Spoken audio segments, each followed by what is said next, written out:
तो दोस्तों, आपने इस वीडियो को पूरा देख लिया तो कभी भी हार नहीं मानोगे। बुद्ध का एक शिष्य बुद्ध के संदिग्ध में 6 वर्षों से था। वो एक दिन महात्मा बुद्ध के पास आया और बुद्ध से कहा, है बुद्ध, मुझे आपके पास है 6 साल हो गए। मेरे बाद कितने शिष्य आए, उन्हें आपने इस बीच किसी एक दिशा में ज्ञान देने के लिए भेजा, लेकिन मुझे अभी तक नहीं भेजा। क्या मुझे अभी तक बुद्धत्व प्राप्त नहीं हुआ? बुद्ध मुस्कुराए और बोले, यह तो तुम्हें खुद समझना होगा कि तुम्हें बुद्धत्व प्राप्त हुआ है या नहीं। शिष्य बोला, है बुद्ध, आपने मुझे इन 6 सालों में जो भी उपदेश दिया मुझे वो सब याद है। आपकी बताई एक एक बात मुझे याद है।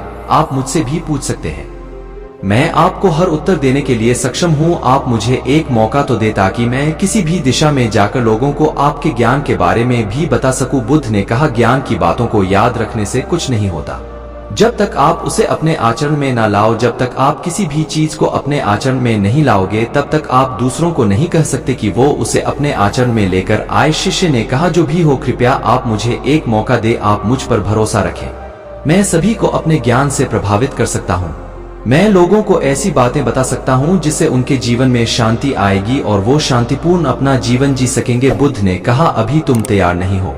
जब तुम तैयार हो जाओगे मैं तुम्हें खुद सही मार्ग पर जाने के लिए कहूंगा। शिष्य ने कहा, क्यों बुद्ध, आपने मुझे इन 6 वर्षों में इतना भी ज्ञान नहीं दिया जिससे मैं लोगों को प्रभावित कर सकूं। बुद्ध ने कहा, ठीक है, तुम पूर्व दिशा की तरफ जाओ, वहां तुम्हें एक गांव मिलेगा, उससे तुम भिक्षा मांग कर लाओ और वहां के लोगों को अपने ज्ञान से मदद करना। कल सुबह तुम वहां अकेले जाना और शाम को आकर मुझे बताना तुमने कैसे वहां के लोगों की मदद की।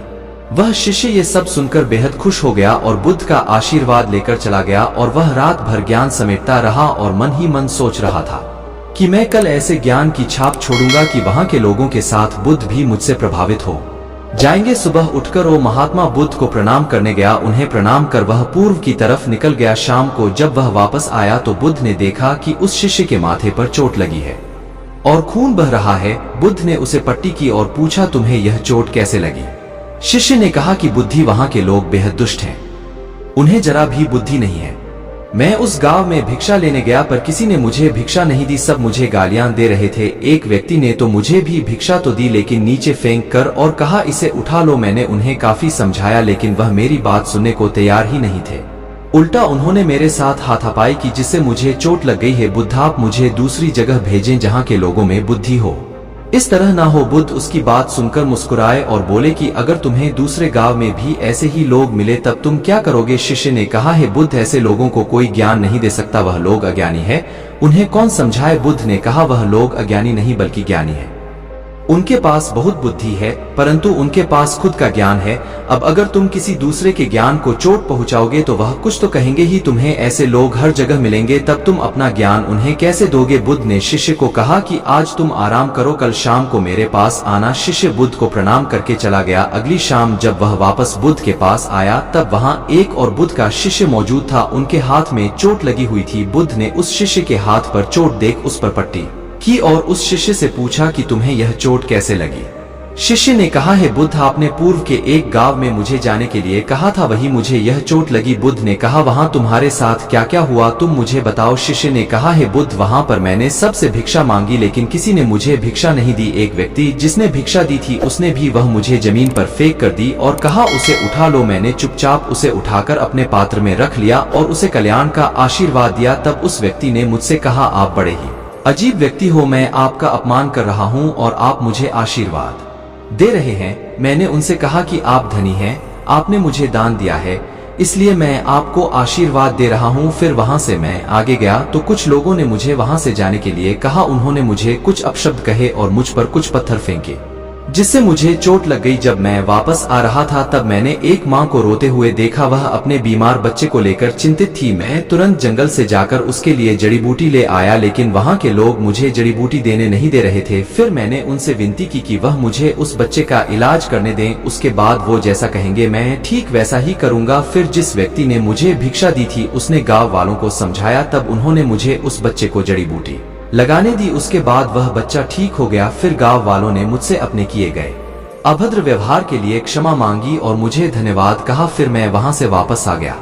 हे बुद्ध, आपसे एक विनती है, उस गांव के लोग बहुत भोले भाले और सीधे हैं, क्या मैं रोज उसी गांव में जाकर भिक्षा मांग सकता हूँ? ये सभी बात वो पहला शिष्य भी सुन रहा था। उसने यह सुनते ही बुद्ध के चरणों में गिरकर कहा कि हे बुद्ध, मैं समझ गया हूँ कि अभी मैं उस लायक नहीं हुआ कि दूसरों को ज्ञान दे सकूं। बुद्ध ने कहा, हमें बाहर वैसे ही लोग दिखाई देते हैं जैसे हम भीतर से होते हैं। जब तक हम स्वयं को नहीं बदलते तब तक हम किसी को भी नहीं बदल सकते। खुद में परिवर्तन करना बेहद जरूरी है। कोई भी बात बताने से पहले उसे आचरण में लाना बेहद जरूरी है, क्योंकि आचरण में लाई हुई चीज को बताना समझाना बहुत आसान होता है और उसे लोग बेहद आसानी से अच्छे से समझ पाते हैं। दोस्तों, आपने क्या सीखा इस पोस्ट से जरूर बताएं। दोस्तों, हम सभी को ऐसा लगता है कि हमने जो कुछ भी सीखा है वह हमको दूसरों को सिखाना चाहिए, लेकिन हम जाने अनजाने में दूसरों को सिखाने के चक्कर में हम कभी कभी गलत साबित हो जाते हैं। तो इसलिए दोस्तों, अगर आप किसी को भी कोई भी सुझाव देने के लिए जाते हैं, आप कोई भी चीज सिखाने के लिए जाते हैं, तो सबसे पहले आप उस कार्य को संपूर्ण रूप से और सही ढंग से अच्छे से सीख जाएं। और आपको जब यह पक्का प्रूफ मिल जाए कि अब मैं इस कार्य को संपूर्ण रूप से सीख चुका हूं, अब मैं दूसरों को सिखा सकता हूं, तभी आप दूसरों को सिखाने के लिए जाए। अन्यथा आपके साथ दुर्व्यवहार हो सकता है और आपको क्षति भी पहुंच सकती है। दोस्तों, हम आपसे फिर मिलेंगे ऐसी ही एक सेल्फ हेल्प सलाह के साथ। तब तक आप जहां भी रहें खुश रहें और खुशियां बांटते रहें।